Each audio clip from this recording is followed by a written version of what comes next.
Tak dobře, jsem v opravě. A co budeme dělat teď? Teď je naším úkolem hlavně přežít. Chápeš?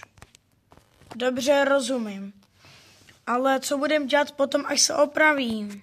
Teď to nevím, ale asi budu zase zařizovat další nějaký práce, který máme na práci. Dobře. Ale jenom děkuji, že jsi nás zachránil. Largeho, který se teďka opravuje. Tank, který máme jenom jeden. A zbytek různých vojáků. Takže výborně. Titáne. No a co teď? Musíme si něco říct.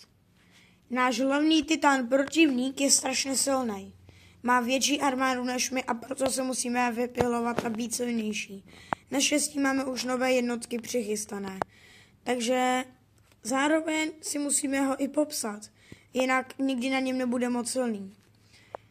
Za prvý vždycky má nohy, který máš jako ty, že můžu vyskočit do velkých výšek. Takže můžeš prostě vyskočit a prostě ono ty poletíš dál, než by si normálně vyskočil. Což je zatím jediný, co o něm víme. Takže, chápeš? Jo, dobře, chápu. Ale co teď? To ne... Koukneme se rychle do tabletu, co se děje. Pomoc! Útočí po nás v robotě zlí. Jsou zlou stranou naučený. Jeden jde po mně. Ne!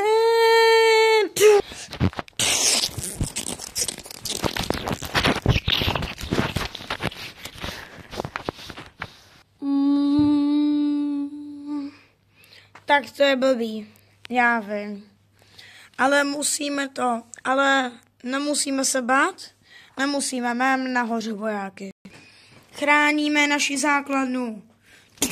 Co?